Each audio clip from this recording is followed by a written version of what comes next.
Hi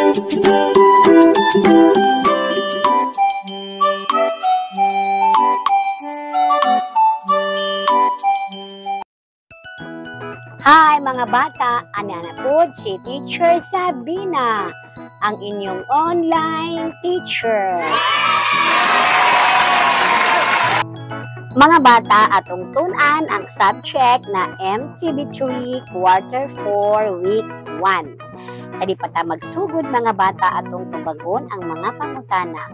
Direction, kompletuha ang mosunod nga outline nga mga pagkaon. Okay, pagkaon nga adunay karni.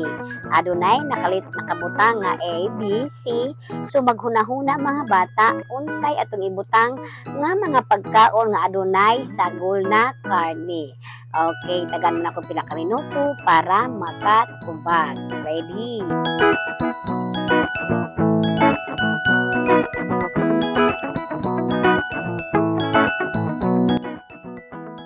Ato ibutang hamburger sa letter A, sunod sa letter B, spaghetti. Sunod sa letter C, ginisang gulay. Okay, sunod letter D is pansit. So kana nga mga pagkaon adunay mga sagol nga mga karne. So munay pananglitan sa mga ipangita nga mga pagkaon nga sunay sagol nga karne.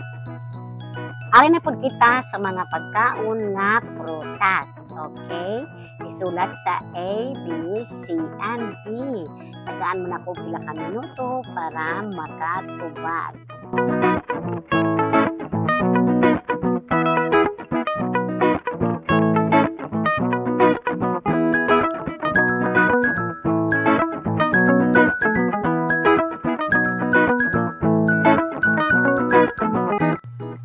Atong tubagon, pananglitan, atis, letter B, papaya, letter C, saging, letter D, mangga. So, maunan lay mga pananglitan nga mga pagkaon nga prutas. Okay. Okay, kabalo ko daghang pa mga pananglitan nga mga pagkaon nga prutas ay napud kita sa mananap nagpuyo sa yuta. Maghunahuna og mga mananap nga nagpuyo sa yuta, isulat sa A, B, C, and D.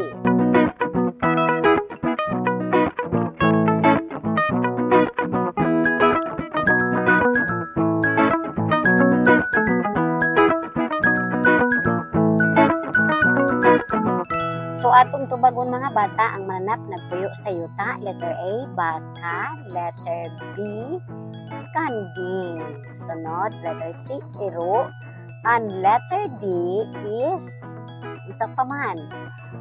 Iring. Okay, so munay mga pananglitan nga mananap nagpuyo sa yuta. Mga bata, nakasuway ba ka nga maghimo og latid o outline? Importante ba nga makamaok ta mahimo og latid o outline? Nganuman. Okay, so karon atong tun-an ang mga paghimo og latid o outline. Okay? So, base sa atong gihimo nga pagtubag ganina na may idea di ba?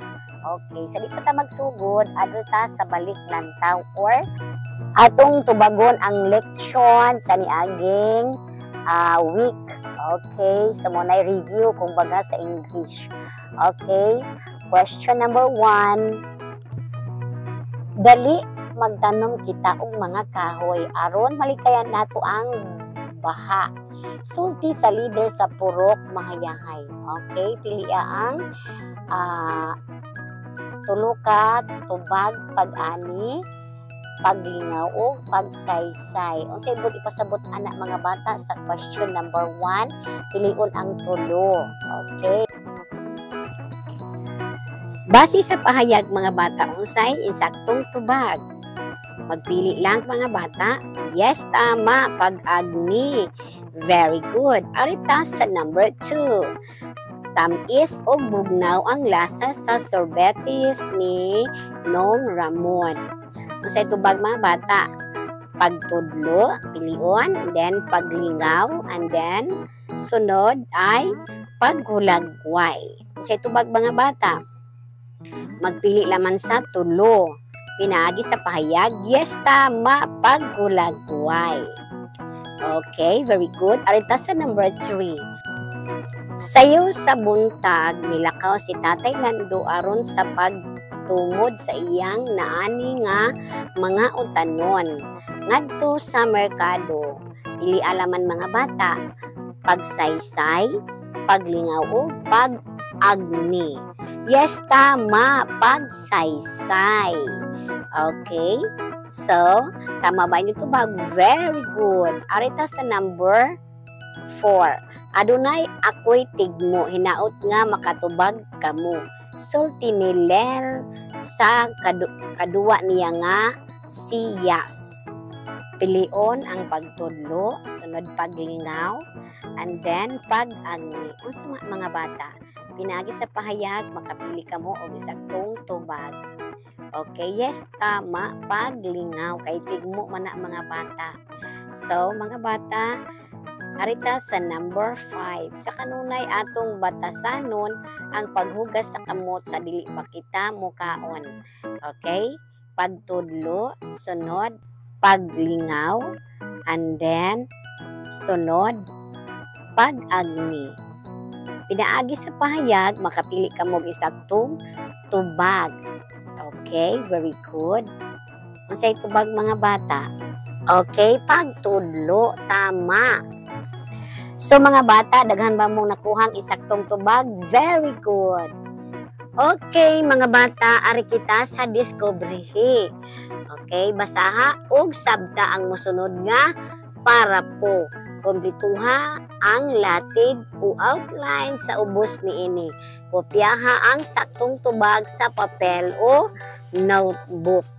Okay? Mga bata, akong basahon ang pahayag. Panahon sa pandemya, kinahanglan ang sakto nga paghugas sa kamot. Ang paghugas sa kamot makatabang aron kita makalikay sa pagkuyanap sa virus. Usa-usab kini ka pamaagi aron magpabilin nga limpyo sa kanunay ang atong mga kamot. Okay? Padayon sa pagbasa mga bata, ang sakto nga paghugas sa kamot magamit og tubig og sabon. Hugasan ang kamot gamit ang sabon sulod sa 20 segundo o labaw pa. Uskuson pag-ayo ang mga tunga sa tudlo, palad o likod sa palad. Hugasan og limpyo nga tubig, inighuman sa panabon. Sa mga bata, pinaagi ani nga pahayag, makahimo kita og outline. Okay, discovery outline. Ang outline, una, adunay numerical number 1, nambig na pagkasulat. Okay, benepisyo sa paghugas sa kamot. Okay, ipangayuan taog A, B. Ang big letter A at saka big letter B. Okay, sa una natong pahayag, atong isulat ang letter A, makatabang aron kita makalikay sa pagkuyanap sa virus. Ikaduha, sa letter B, magpabilin nga limpyo sa kanunay ang atong kamot. Maunay, outline sa unang pahayag. Benepisyo sa paghugas og kamot. Arita sa outline sa ikaduhang pahayag. Numeral number 1, big, pinaagi sa hustong paghugas og kamot. Okay? Ipangayon na putag A o B. Sa A, unsa na atong nasulat mga bata? Sa ikaduhang pahayag, ang tama ay mugamit og tubig og sabon. Ikaduha, sa big letter B, kuskusog pag-ayo ang mga tunga sa tudlo, palad og likod sa palad. Maunay paghimo og outline. Okay? So kapuni mga bata, ang latid o outline maoy gabayan sa usa ka istorya o parapo or guide na siya mga bata. Pinaagi sa latid o outline, makakatpon kita or atong makita unsa ang mga sunod-sunod nga mga panghitabo. Okay, ang duha ka punto nga latid o 2-point outline adunay punuan nga ideya og mga detalye nga nagsuporta niini sama sa gipakita sa ubos. Okay? Okay, di ba mga bata kanaawa? Okay? So mga bata, naay mga pananglitan.